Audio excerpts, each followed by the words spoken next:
This is the Electile Dysfunction Podcast with Ashton Cohen. Ladies and gentlemen, welcome back to the Electile Dysfunction Podcast with Ashton Cohen. I'm Ashton Cohen.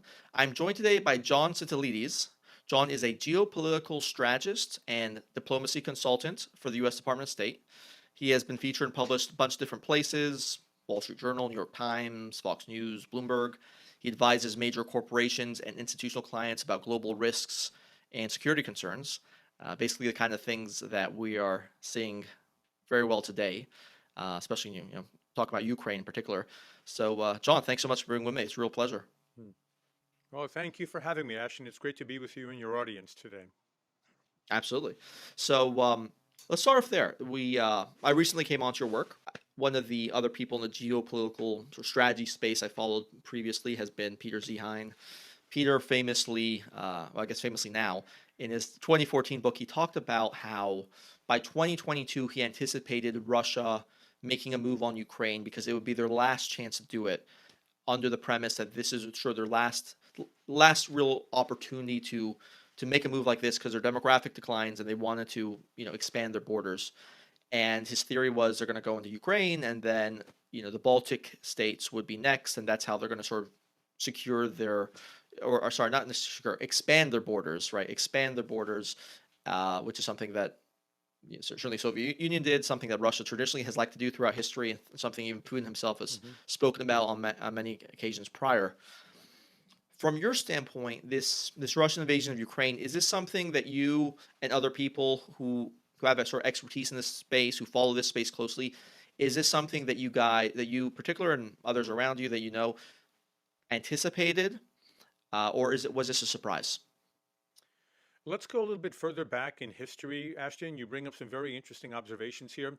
In the mid-1990s, the political scientist Samuel Huntington wrote his seminal book called The Clash of Civilizations. And he wrote about countries that he considered divided, that really were not unified countries. And one of the countries that he mentioned, I believe the book was published in 1995 or 1996, was Ukraine. Essentially because it was Catholic on one side and Orthodox on the other. It was part of the Soviet Union but had EU and NATO aspirations, and that really the tug of history was going to make this very difficult as a unified country going forward. Fast forward to around 2015, where John Mearsheimer, the renowned political scientist today, basically warned the West that the strategy of continuing to encroach on Russia's borders via the Baltics, via Poland, via Romania, and then eventually through Ukraine, was going to be highly problematic from Moscow's perspective, whoever the leader of that country was going to be, but especially as long as it was Vladimir Putin. And so we've had some very astute scholars who for decades have been warning the West about the strategy. And this is not necessarily to blame the West for the invasion of Ukraine, because most experts from the military perspective and also geopolitical did not anticipate a full-scale invasion of Ukraine. What we had been looking at instead was a series of rolling military operations, largely to secure Russia's acquisition or annexation, I'll say, of Crimea in 2014, its backing of the pro-Russian separatist movement in the Donbass region in southeastern Ukraine. And we see them consolidating those gains right now.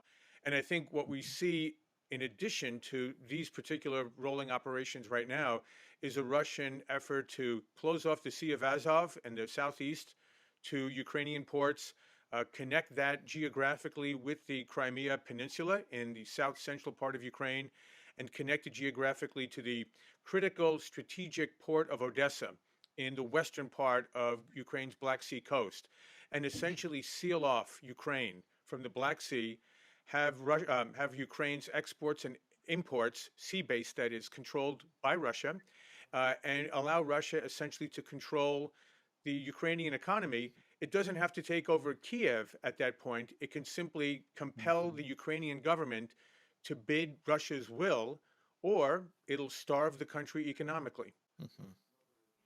I see. So those are the goals that they've had for quite some time. And are there other territorial ambitions you think that have been a part of this operation to want to invade Ukraine, such as going after the Baltics? Well, I never like to pretend I can read anyone's mind. So I Hmm. don't know what's in Vladimir Putin's mind before or what's in his mind right now, and of course, what's to come. It seems as though, in retrospect, right now that we're Monday morning quarterbacking on the beginning of the invasion, that there was a sense that they could move in towards Kiev right away without even laying siege to it, but essentially force the government to surrender. They probably had bad intelligence that the Ukrainian people would not resist in any meaningful way, neither would the Ukrainian military, and they would be able to gain far greater political concessions at the get-go, and that all Right. failed. And so it looks like right now we're in Plan B, where they're digging in around Kiev. They're not going to be withdrawing forces yet, but almost all the military muscle is being directed at the Donbass region, and then I think again to the Black Sea. So it looks like they're probably going to be refreshing troops, bringing in heavier armor and artillery, and hopefully not, but potentially laying siege to other countries as they've done, I mean, to other cities as they've done with Mariupol over the last several weeks, turning it in effect into a new Grozny or a new Aleppo. As for Hmm. beyond Ukraine, Ashton, it's way too early to tell right now. I think because Putin's initial military objectives were dashed by the Ukrainian resistance, Right. and it seems to me that with the US beefing up its presence in Poland, it makes Poland essentially a Russian attack on NATO, and that's going Hmm. to escalate very quickly, out of control, not only in ways that are undesirable for the United States and for the West, but for Putin and for Russia. So we Right. also have a fear card to play on him. We don't need to be mindful only of what can be done to, pro-Western forces. My larger concern down the road is going to be in the Baltic countries because they are smaller. It is easier for Hmm. Russia to move in, literally take over one, two, or three of those countries in probably 2 to 3 days. Right. And they're also geographically cut off from most of the NATO presence in Europe, including with a small piece of sovereign Russian territory called Kaliningrad, which Hmm. is sandwiched between Lithuania and Poland. And the Right. Suwalki Gap between Kaliningrad and Belarus is an area that is easy for military exploitation by Russia if they're looking to physically cut off the Baltic countries from a land perspective from Poland and other land forces in NATO, and also from the sea, with the Baltic Sea largely dominated by Finland and Sweden, two countries that Hmm. are not yet in NATO. Yeah, yeah. I mean, you make several good points there. So with the Kaliningrad, I always wondered why Russian help was so sort of adamant about holding on to that. Now you can kind of see the strategic importance of that. It's like kind of like right next to Poland. It's detached from the rest of Russia. Yeah. It's interesting, one of those interesting little places in the world. And Um, it's extremely yeah. heavily armed. And Russia has every right Hmm. to arm its own territory, Right. again, in a very strategic area next to Poland, not too distant from Germany. And they also have their S-400 anti-aircraft missile systems based there, and also cruise missiles with several hundred-mile ranges. So Kaliningrad is Hmm. essentially a Russian land extension near the heart of NATO, and we never talk about it. Instead, we're Right. busy here talking about Ukraine. Yeah. Yeah. That's a very good point. So there's that aspect, and then there's the aspect about essentially that you mentioned with regards to NATO expansion and what role that played, because that's always sort of like a debate. And I mean, it's difficult to know would this have happened had NATO not continually expanded and been a part of essentially other regimes surrounding Russia, and if that pushed them into a corner, or if he would have done this anyways. I mean, these are impossible questions to know. But may I Yeah, interject, please. Ashton?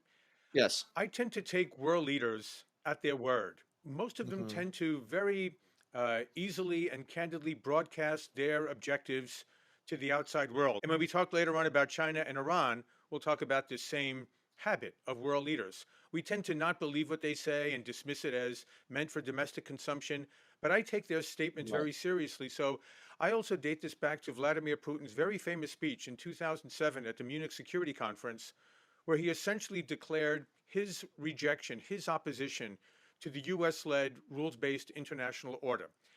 Hmm. From his perspective, and we don't know that it's honest, but from his perspective, he had reached out to Europe, to the United States, shortly after he came to power in 2000, in 99, 2000.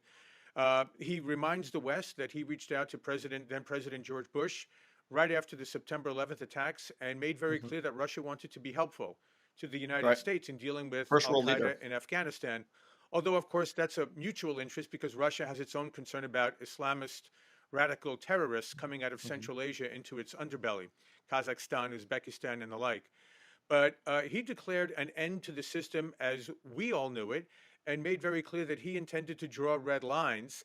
He did not do so with Poland and the Baltics and Romania, but he made very clear that Ukraine was a non starter. That was a completely unacceptable encroachment by NATO. And even if Ukraine wasn't going to be joining NATO anytime soon, still a highly corrupt country, not meeting any of NATO's democratic norms by any stretch of the imagination, and also needing a number of economic liberalization reforms as well. The idea that there might be NATO missiles stationed in Europe, more and more joint exercises as recently as November of 2021, I think really was what broke the camel's back on Moscow's side, or Hmm. specifically on Putin's side. So he had made very clear that he was going to push back. Again, I think most of us are stunned by the swiftness, the scope, Hmm. and the massive armor that had been massed around Ukraine for the last 10 months, right? They've been building up these forces essentially since March of 2021. This is not a surprise, except, again, the scope of the invasion, not the fact that Russian forces would be moving into Ukraine. Yeah, take leaders at the word. I like that because traditionally throughout history, that's kind of been the most rational move to make was to listen to what people actually say and take them at their word. Because even the most vile, disgusting dictators have essentially been fairly transparent about what they hope to achieve. Whether we're looking at the World War II ones like Right. Hitler in particular, Mussolini. I remember even someone like Stalin was very much adamant about expanding the communist order around the world, and people kind of dismissed that as well. They dismissed Hitler, and yeah, traditionally speaking, the even the most vile people have been congruent in terms of what they say and what they hope to act, and it's been oftentimes the West's naivete or their maybe even hubris to a certain extent, disregarding some of the stuff that seemed outlandish or crazy, and then these people actually act on it, right? That seems to be one of the main mistakes that we made over and over again throughout, particularly I think the 20th century. One might say, Ashton, that we in the West consider ourselves hyper rational, very objective about these matters, Hmm. and the rest of the world thinks the way that we do. And that's a great failing on the part of Western strategists to be so dismissive of other political cultures and the statements and intentions of world leaders who really don't share our objectives and our interests. We learned that with Vladimir Putin. We're learning it with General Secretary Xi Jinping of the Chinese Communist Hmm. Party. Hmm. I'm afraid we're not learning it with the mullahs in Iran now that we have the Right. Biden administration seemingly obsessed with an Iran nuclear deal, and we'll get to that in short order, I presume. But when they talk about their intentions, whether it was Ukraine, whether it's Taiwan, whether it's Israel and the Middle East more broadly, I take their statements with deadly seriousness. Hmm. Yeah, and another excellent point. I think you're in DC, so you certainly recognize this, and I'm here in Los Angeles, and a lot of the professional class, the what we call the elite class, are individuals who grew up with a certain mindset, who have very, for example, I think the mullahs would be one of the best examples of this. There are people in the United States, particularly in the major coastal cities and in DC, who couldn't even conceive of the fact that a religious ideology motivates people because it plays such a non-existent role in their lives that to think that there's a religious ideology that can motivate your politics beyond just the material is something so abstract to them. So they make decisions based on them thinking about it, right? It's almost like this sort of Western, paternalism to a certain extent. Um, and you see this also with China, as you mentioned, people not understanding the role of culture in the East, the role of duty in the East, Mhm. the ancient traditions. They think of things. They look at the world. They project onto the world their values, their experience with growing up as a Western elite in America, and think other major people, other major leaders in the world think the same way they do, but they don't, right? So if you can, let's discuss China and their role with Russia and what China's role is with respect to this current conflict, and if there's any lessons you think that they're taking out of this, because one of the things people prognosticate about is will China go after Taiwan next? Yeah, well, let's delve there because it was just about 2 years ago that General Secretary Xi gave a speech. It was in January of 2019, I believe, and it was directed essentially at the Taiwanese government and the Taiwanese people, as well as to the United States and any of the countries that might come to Taiwan's aid in the event of an invasion. And Chairman Xi stated that Taiwan is going to be absorbed into China by 2049. That's the centennial of the Chinese Communist Party's rise to power from 1949 in the aftermath of World War II. And ideally, Taiwan will voluntarily join with China, but China will not forswear the use of military force to compel Taiwan to be unified with China. So the Chinese government is clear. Sometime in the next 2.5 decades, Taiwan will be incorporated into China. The question then, Ashton, is how and along what timeline? So I think what's happening in Ukraine right now is affecting those two decisions.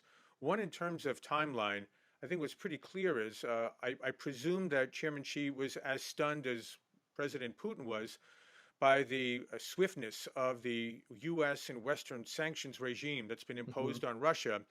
What we're teaching the world is that you don't need to have a naval blockade to destroy an economy. You can do it using financial instruments, and the United States wielding the power of the US dollar as the global currency. So China is not as exposed as Russia is. China is a much larger economy, much more integrated in global supply chains and trade with Europe and the United States and other Asian countries.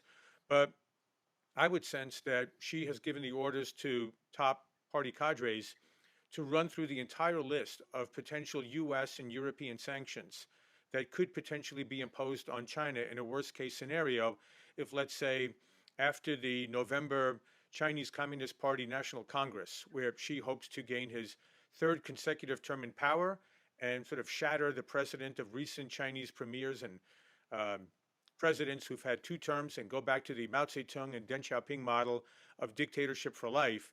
So I don't see Hmm. anything serious happening in and around Taiwan until after November.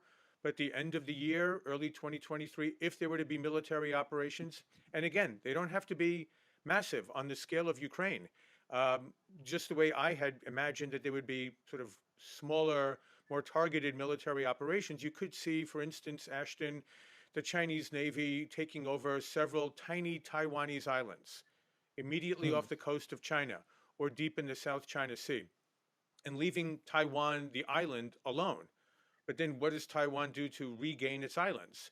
And will it Right. actually take on the second most powerful military in the world to gain back tiny islands with several hundred inhabitants? And is the US really going to risk a possible nuclear war with China over tiny Taiwanese islands 5 miles off the coast of mainland China? So you could see a salami slice series of operations by the Chinese Communist Party against Taiwan starting in 2023, and the Chinese government looking to prepare itself against global financial and trade sanctions. Uh, Hmm. Hmm. Also, you could have the Chinese government decide there's really no rush right now for any type of military operations, period, because the Chinese economy is still too dependent on Western financing, Western technology. If they Right. were to be cut off, the Chinese government economy could probably absorb it more effectively than the Russian economy, but it would still constitute a major setback. And the compact between the Hmm. Chinese Communist Party and 1.3 billion Chinese people is give us continued material progress and security, and we'll let you rule the country. But if there's a war with any country, especially the United States or Japan, and the economy is reeling as a result of Taiwan operations, you could have massive social unrest and the overthrow of the Chinese Communist Party by the Chinese people. So they're Hmm. not going to risk that, I believe, anytime in the near future. So what you could see instead, and I'll close on this, is the slow, attrited strangulation of Taiwan, diplomatically forcing countries around the world to cut off all ties, economically by forming its own semiconductor industry and not being dependent on Taiwan's any longer, and Hmm. also continuing to harass the Taiwanese military in the air, at sea, with the Chinese maritime militia of thousands and tens of thousands of fishing boats that harass Taiwanese boats and the Taiwanese economy, and essentially exhaust the Taiwanese people and the Taiwanese government to decide to come to the table and negotiate the terms of their ultimate capitulation. Interesting. Yeah, I've never heard of that angle of the small islands that are essentially Taiwanese islands and going in there first. I didn't realize that there were those. That would make perfect sense. Essentially, what Russia did, chipping away first with Crimea, and other regions, then Hmm. finally entering into Ukraine full scale. Of course, also consolidating Belarus and getting that under their auspices. In some ways, is China more, I don't know if the right word is vulnerable, but because of their incredible reliance on globalization, on world trade, because of their lack of essentially energy resources, they're very dependent, especially given their population. They don't have enough energy to supply their own country with. They have to, Hmm. one of the things they've been doing. I'm not sure if you're familiar, but they've been significantly increasing their relationship, the strength of their relationship with Iran. I believe one island in particular they've kind of taken over called Quiche. They've built a lot of infrastructure there, trying to get a foothold in Iran, because they're just such a energy dependent nation. On top of that, they're also a very vulnerable nation when it comes to food and food resources. Been that way throughout their entire history, Hmm. especially now with this fertilizer issue. That's the result of this Russia Ukraine uh, conflict, right? There's a lot of fertilizer that's going offline that people are speculating about, and how that can affect food resources around the world. Do you think that in some ways China could be more vulnerable because of their incredible amount of dependence on the entire world, and lacking adequate supplies in two of the most important areas, which is energy and food? Ashton, the short answer is yes. So let's elaborate a little bit. You're absolutely correct. China is largely dependent on external sources for oil and for natural gas. It does have extensive ties to Russia already, and it will likely seek to exploit the cutoff of Russian energy resources of hydrocarbons to Europe. If Europe can accomplish that goal, which I'm highly skeptical of, my own sense is that Europe will remain highly dependent on Russian oil and natural gas for a long time to come.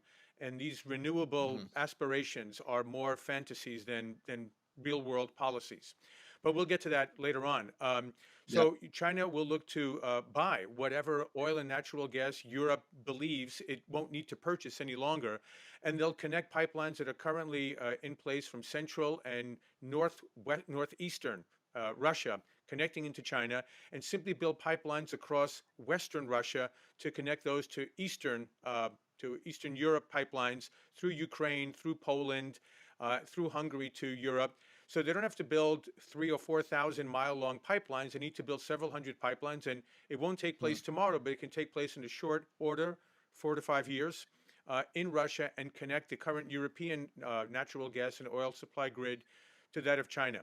We Hmm. also note that for about 3 months prior to China and Russia issuing their now famous February 4th or 5th joint statement at the opening day of the Beijing Olympics, declaring their relationship and their partnership having no limits.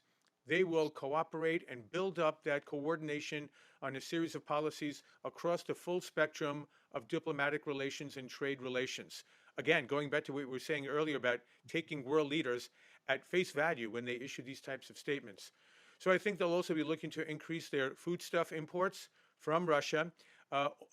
Interestingly, China is looking to ensure that their support for Russia does not disrupt their relationship with Ukraine, because Hmm. they're highly dependent on Ukraine for wheat, for other Right. major foodstuffs, as well as for critical metals and rare earths, which are very important for China's long term ambitions of essentially Hmm. setting technological Right. standards for the remainder of the 21st century, the way the US and Japan did in the 20th century. And this is made again manifest Hmm. publicly in their Made in China 2025 strategy issued in 2015.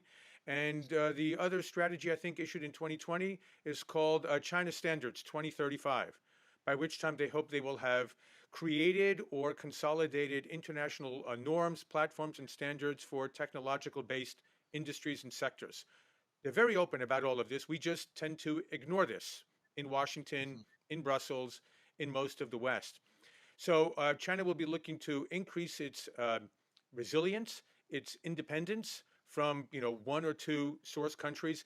And on energy, I will also add, Ashton, that Hmm. China resents the fact that international waters, upon which the trade that has made China so wealthy over the Right. last 20 years, remains patrolled and largely led by the United States Navy, along with our regional allies in the Indian Ocean, in the Pacific Hmm. Ocean, in the Mediterranean, in the Persian Gulf region.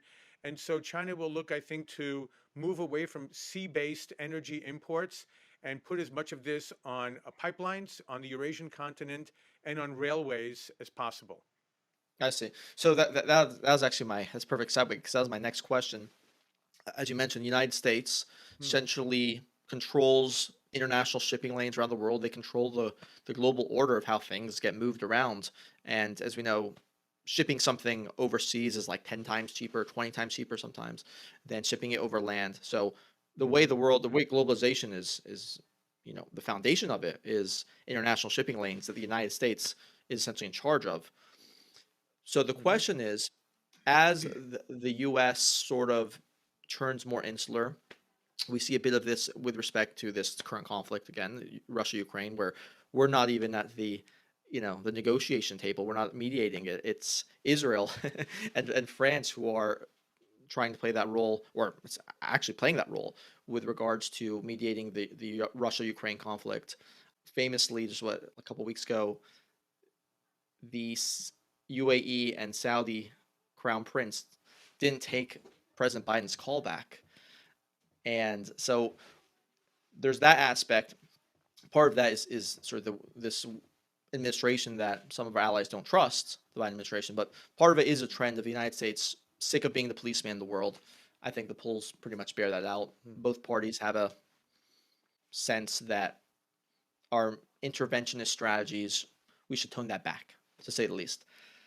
So the question is, if the United States continues to go towards this more insularly focused trend, we're going to work on ourselves, right?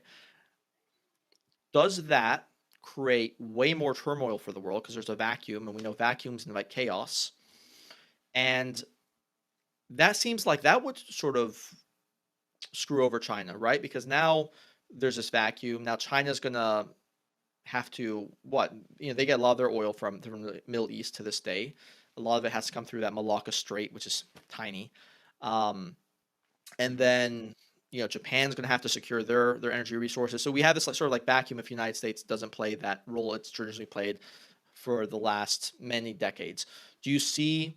First of all, do you agree with that? Do you agree that the United States is probably going to be more focused on itself and not as much on the rest of the world going forward, regardless of the candidate? Number one. Number two, does that create a vacuum that causes conflicts around the world? Where do you see those conflicts? With your permission, let me answer number two first, and Sure. that'll give us the context for answering your first question. You're absolutely right, Ashton. Power abhors a vacuum, right? One of the most famous adages in human history. And if the United States is not leading the way in protecting international shipping lanes, then that void will be filled by others. And right now, for the foreseeable future, that void would be filled by China in the Indo-Pacific region. They really are the only other major country with the kind of naval power projection capability, and they would certainly seek to dominate the South China Sea, the East China Sea, and the Western Pacific, essentially everything between the Philippines and Hawaii, where the U.S. is now the predominant force. They would also probably look to project power into the Indian Ocean because that really is the maritime superhighway that Hmm. connects Chinese markets to both oil and natural gas supplies from the Middle East, but also through the Indian Ocean to the African continent for natural resources that China needs for many of its manufactured goods, and then through the Red Sea and the Mediterranean Sea to European markets to be able to put those finished goods to market. So the Indian Ocean is also a vital shipping lane for China, and you would probably see China and India contest for supremacy in that part of the Hmm. world. And then, of course, you would have countries like Iran and Saudi Arabia, highly dependent on those shipping lanes, then looking to counterbalance to see how they're able to work with China and India so they're able to continue with their significant energy exports to Asian and to European markets. And in Europe, without the United States in place there, you would almost certainly have very difficult tensions between Russia on the one hand and Britain and France on the other, two nuclear powers in Europe, both with very powerful naval forces. And so you would have, if not chaos, you would have competition and constant rivalry around the Eurasian landmass and along the eastern coast of the African continent. That's what Hmm. one would first imagine a U.S. withdrawal would lead to.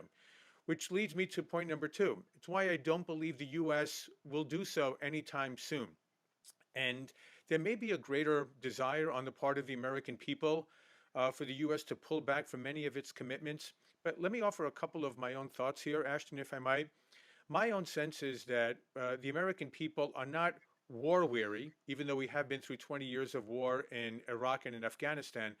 But my own sense is reading the polls and talking to people as I travel around the country is they wonder why the United States doesn't win wars anymore. So Hmm. they'll support the U.S. military. It's our most trusted institution. And if Right. there is a compelling U.S. interest abroad, they'll support the president and the Congress if they dispatch forces to accomplish a goal, but to win. In other words, send our forces there and let them do the job that needs to be done and not engage in this kind of nation building and liberal humanitarian interventionism that many of us, and I'll include myself very honestly, thought maybe 20 years ago in the wake of the September 11th attacks was a necessary tool for foreign policy and diplomacy, especially in the broader Middle East and Northern Africa.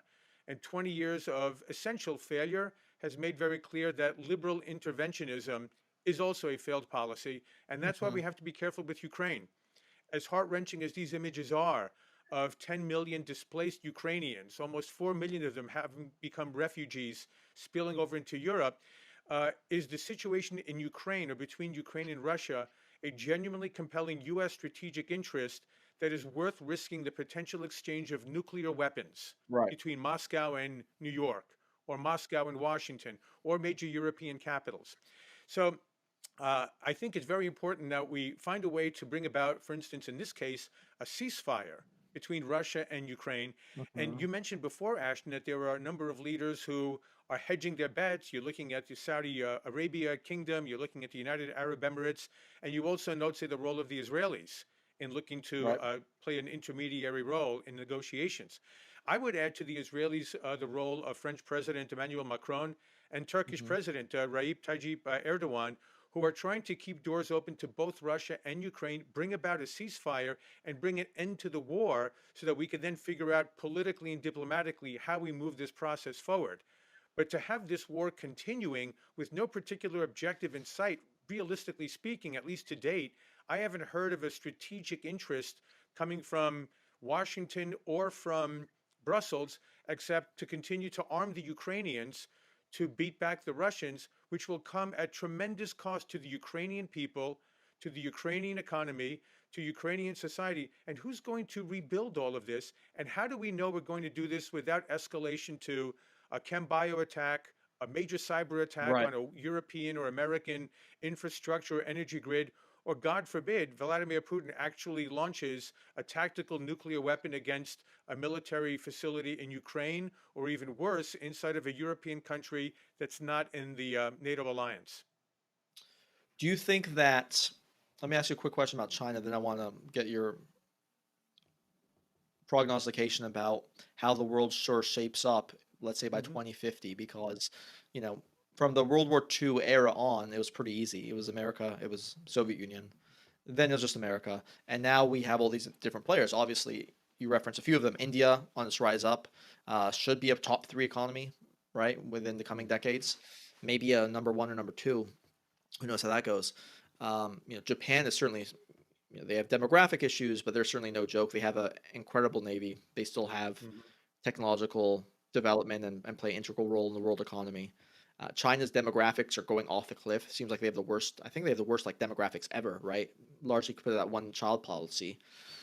And then obviously we have Russia sort of making this last hurrah, so to speak. Um, the European nations, they're kind of a thing of the past, but are they? Who knows? Germany seems, certainly that they are in a very vulnerable position, which is what happens when you don't, engage in nuclear energy anymore, right? They just gave up all their energy ambitions, and now they're completely reliant on Russia. Um, so first, let's talk about China. The How do you see the China? Let me preface it this way: the last from sort of early Hmm. 2000s onward, particularly in the 2010s, the dominant narrative with China's going to take over. China's going to be number one. They're going to take over everything. I don't hear that much anymore from that narrative because there are certainly a lot of there seems to be a lot of issues with that China's dealing with, and particularly their demography issues. Another thing that was recently brought up was like they had to slaughter all these pigs, right? Because this like African flu, and like that's a huge that she feeds so many people, and so that gets back to the whole food vulnerability issue that they have. How do you see the China narrative playing out by 2050? Are they going to play as powerful a force or foe as the Soviet Union did, or have we seen their peak? Because we certainly seen their population peak, but have we seen their economic military peak? You think? I try very hard, Ashton, to not look at this through absolute terms, but more through relative Hmm. terms. And by that, I mean all of the facts that you lay out about China and its demographic trends are accurate. But China can also engage in certain policies that can look to deflect the vulnerabilities that these demographic declines are leading towards. And they also have a one party state, and they're able to move with ruthless efficiency to accomplish whatever goals the government feels needs to be accomplished. And I say again in relative terms because I think much of this depends not only on what Beijing does, but also on what we do here in the United States. Its decline really is a choice. And if we choose to Hmm. decline relative to China, that's on the American people and our political and, frankly, our business and civic leadership. And my concern is that we have been so absurdly obsessed with sort of Russian meddling in American politics since 2015, 2016. The country that enjoyed all of that Russia distraction more than anyone else was China, because they were able to continue with a very Right. ambitious, very belligerent strategy in Asia and around the world. And our media are largely ignoring them. And it's to the Hmm. detriment of American long-term strategy. You're talking about 2050. Yep. I'm trying to stay as focused as I can on simply the next 5 years, Mhm. Ashton. So, Yeah. with your okay, I won't go to 2050 with any sort of Okay. long-term predictions, but look, for instance, at the fact that the Chinese government has instituted policies that generate 5 to 6 times more STEM engineers every year than Yep. does the United States. The 21st century economy on a global scale is going to be far more technologically based than anything we saw in the prior century. But if we're failing to get STEM engineers out of our graduate schools, and we have more and more Hmm. of our students taking on absurd amounts of student debt and learning liberal arts and social studies and failing to pay off their debt and buy a home and start a family and lead productive lives, I mean, frankly, we have our own very serious demographic, if not declines, disruptions or upheavals here in the United States in the next 5, 10, 20 years. And so I think we need to be very much focused on building up our technology infrastructure, and I mean that on a human scale, not just hardware and Hmm. roadways and transportation grids and the like. So I think that's going to be very important. We're going to have to beef up our military. That's a stark fact, and we have not wanted to do so. Uh, we are now at a point where the Biden budget for FY 2022 is the largest defense budget in history, nearly $800 billion. However, again, in relative terms, it is a decline because it is less than the rate of inflation affecting the rest of the fiscal year budget. So Hmm. almost every domestic program has increased anywhere from 10 to 15%, and the defense budget has actually shrunk in absolute terms after inflation. What we really need is $1 trillion defense budget. And that will get us the kind of Navy that can compete with China's Navy because they now have more ships than we do. They have more long range strike missiles that are able to destroy our aircraft carriers. And if we Hmm. lose aircraft carriers, we lose all power dominance in Yep. any of the regions of the world that we're patrolling the waters of. So we need to be able to develop our own long strike missiles to threaten the Chinese and basically put us in a position of mutual deterrence. We have failed to do so. We do not have adequate missile defense to deal with Russian and now Chinese hypersonic nuclear missiles. And Yep. North Korea is testing ICBMs at a pace they haven't in 6 years. So we're dealing with a much more dangerous world.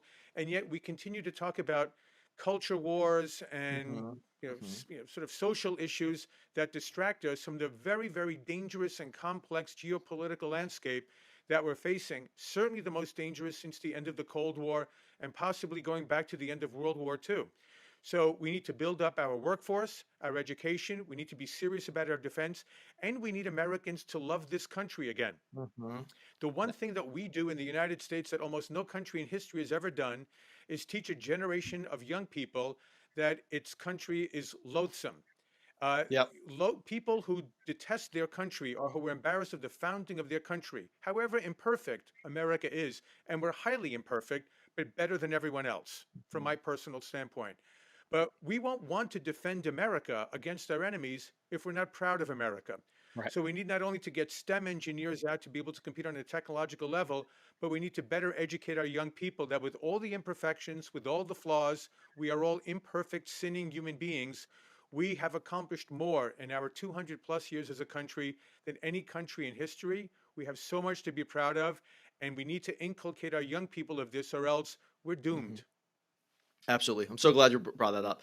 Yeah, I mean, I joke about this, but I'm actually kind of serious too. That's why I have more respect for the Chinese Communist Party than some of the neo-Marxists we have over here teaching teaching our students in universities and in schools, right? I mean, at least the Chinese, they basically deputize their entire society to work on behalf of the Chinese government and project strength, right? And empower themselves. Whereas our postmodern neo-Marxists here essentially are have this nihilistic point of view that they try to destroy this country, destroy its history, destroy its foundation, create massive amounts of nihilism amongst the youngsters, the young people in schools, and yeah, I mean it's just sickening. And you're not going to be able to compete with a China when you got our people being taught how evil America is, and pursuing all these worthless degrees or fields of study that don't benefit them in any real sense and actually create even more bad ideas in their head. And then, as you said, China's pumping out 5 times more STEM graduates. With Hmm. the other thing about China, do you think that? Now, I'll ask you. I just want to ask you about India after this. But do you think that this experience we're having with this current conflict, Russia Ukraine, um, obviously what we saw with COVID, where so many of our major industries we didn't even know were based in China, like for example, the generic drug industry, right? A significant portion of it's based there. Taiwan, of course, has the semiconductor chips that basically fuel our entire Hmm. society. I think 50% of all our semiconductors are from Taiwan. Even the U.S. military is dependent on those chips, right? Which makes a Chinese takeover Taiwan that much more perilous for us. Do you think that this is going to incentivize or just further catalyze America to move the supply chains, move all these trades processes, the manufacturing to places like the U.S. or even at least Mexico? Given this whole experience, I'll just finish with one quote by Larry Fink from BlackRock, who recently said this marks the end of globalization, speaking about the whole Russia Ukraine thing. Do you see that trend happening as well because of our now understanding of how vulnerable we are? I would take a different approach than Mr. Fink, who I know is very highly regarded, right? He is the CEO of a multi-trillion dollar Yeah. investment firm at BlackRock. But I'm less concerned about quote unquote the end of globalization or deglobalization and looking more towards the future of how we re-globalize the global economy. We're never going to be completely self-dependent countries or markets or economies. It makes for bad economics. It makes for bad diplomacy. The question is, how do we realign our trade and commercial ties with countries so that when there are supply chains that are, for instance, outside the United States, we're not relying on hostile adversaries like China, but we're relying on allies or more reliable partners. Ideally, here in the Western Hemisphere, like you said, Ashton, like in Hmm. Mexico, Central America, Latin America, the Caribbean islands, friendly neighbors, and many of whom are in desperate need of economic revitalization. And it's very much in our interest because then it would stem the flow of illegal Yep. aliens into the United States because people would want to be able to thrive and prosper in their home countries, Hmm. not necessarily leave for an alien country, the United States. if they can have good economies, and actually you need also to deal with corruption and good governance in many of these countries, but you can start with proper economic reforms. But you certainly want to move your supply chains to the degree possible away from China. And that's going to be, I think, a major incentive. The problem that we have is that that's a political or policy objective, but many businesses still have a profound interest in working with Chinese partners because of the ruthless efficiency of the supply chain floors that the Chinese have been able to build over the last 20 years since we allowed them to join the World Trade Organization. So I think it's going to be a difficult process, but there's actually a fascinating debate, Ashton, I would say, taking place right here in Washington, where you have a convergence of the traditional left that has been pro-industrial policy, and now elements of a more sort of national conservatism element of the right that also supports some sense of an industrial Hmm. policy so that the government is helping to subsidize or at least incentivize those critical industries like medical and healthcare equipment, rare earths, energy, so that we're not dependent again on either dangerous parts of the world or governments in hostile countries. So I look to see how that debate plays out. I'm not convinced it's going to be something that we know the outcome of this year or next, but certainly over the next 3 to 5 years. What do you see with respect to India's role in the world, in a world in which it's seeing like there's going to be a China sphere and a US influence sphere? How do you see India shaping things going forward? India is a country with vast economic, military, and diplomatic power projection, depending on the decisions that the Indian government takes today and in the near term. And there are concerns that the government of Narendra Modi has continued to pursue a strongly nationalist Hindu line that alienates India's 200 million Muslims and that thwarts the kinds of economic liberalization that the relatively sclerotic Indian bureaucracy needs to actually allow the economy to flourish. But if you look at the demographic trends, Ashton, we spoke earlier about those in China and the United States.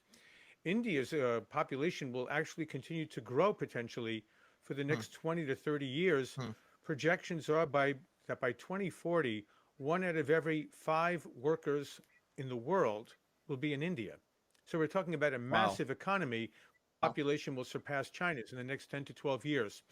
But much of this also depends on the kinds of opportunities that the Indian government and the Indian business leadership will provide for their own people, including, as we all know around the world, very desperately needed social and legal reforms regarding caste society inside of India. You need to be able to allow people to realize their fullest potential in terms of social rise, in terms of education, in terms of competition within the Indian economy. So much of that depends on internal Indian decisions. Similarly, the degree to which India, as we see right now, is very carefully calibrating its position vis-a-vis the United States and its Quad partners in Australia and Japan, which have formed not an alliance, but basically a network of powerful Indo-Pacific countries to check China's very ambitious naval and overall military ambitions in the Western Pacific and in the Indian Ocean. But then we also have India's quite independent role vis-a-vis Russia and Ukraine, where the US and European partners have been leaning on India to sanction Russia, to take punitive measures, to be stronger in its condemnation. And the Indian government saying, well, wait a second, we don't necessarily have a stake in this fight.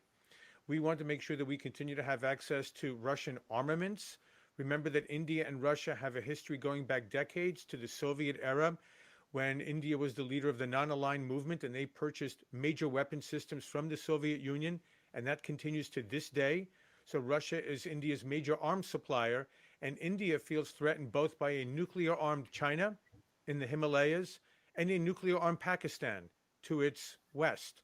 So Hmm. India feels very much threatened, needs that Russian armaments relationship.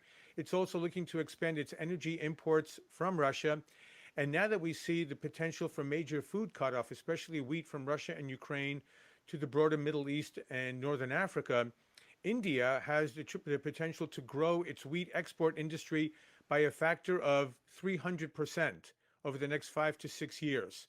So India has the potential to be an enormously more influential player in Asian politics, in the Indo-Pacific region, certainly in South Asia and its immediate sphere of influence. and on the world stage so that it could potentially surpass Japan and become the third largest economy in the world after the US and China. But this all depends on Indian government decisions, the will of the Indian people in the largest democracy in the world, and ultimately how India is able to effectively calibrate and counterbalance all of these security issues on the Asian continent. What do you see as the potential global flashpoints that worry you the most? This is always the grim part of a discussion, Ashton. And I don't mean to make light of very, very difficult geopolitical challenges. But, 6 months ago, we would have said Ukraine, and now we're inside the Ukraine cauldron.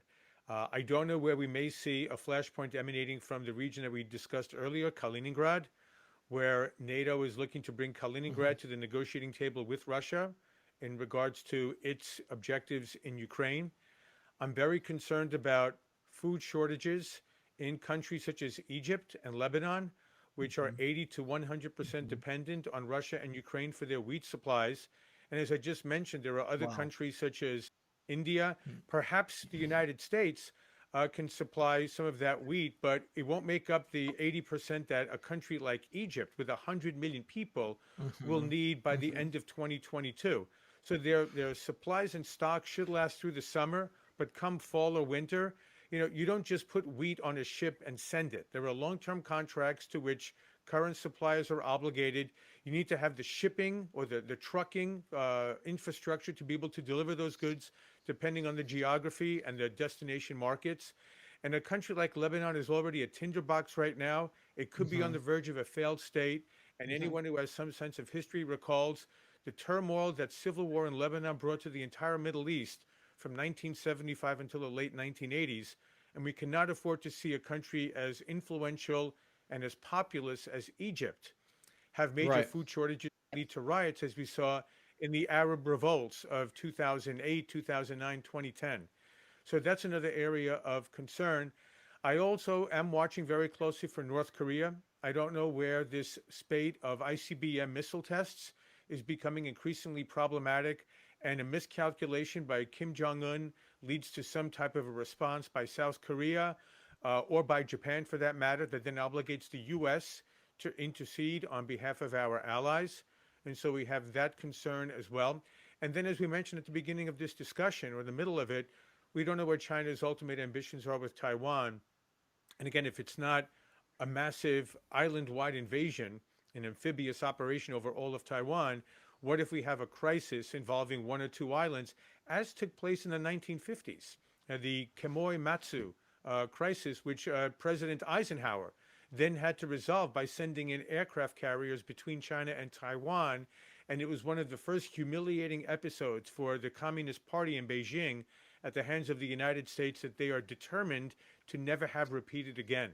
So we have a number of flashpoints all around the Eurasian Rim.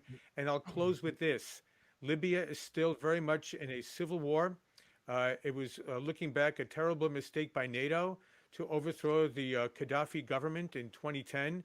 Open up Libya now as a sieve, not only for human trafficking from sub-Saharan Africa into Europe, but modern day slavery.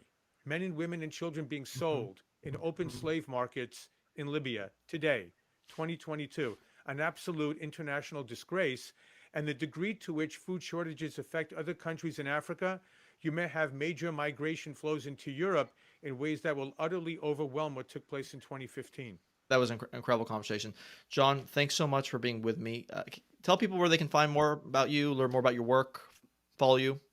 My Twitter page is simply at John Sitilides. That's my Twitter handle. You can find me on LinkedIn. You can find me on Facebook. I have a YouTube channel with over 200 TV news and podcast interviews. And my website for direct communication is at Sitilides, SITILIDES.com. John Sitilides, thanks so much, man. Really appreciate it. Thank you for having me, Ashton. If you enjoyed our show, please click subscribe to stay up to date with our YouTube channel and podcast, and give us a 5-star rating on Apple Podcasts so that we can keep delivering guys some great content. Thanks for listening, and we will be back next week. We're going to talk about the issues that really matter. Our country, our economy, the Fed, QE, GDP, BTC, NFTs, AOC, the CCP, Cardi B, Yeezy, Yellow Socks, Iran, Joe Biden's dementia, Come on, man. and probably sex robots. We stand for a free and open debate and exchange of ideas. And if you disagree with anything we talk about, you are a racist and no better than Hitler. What? Let's get started.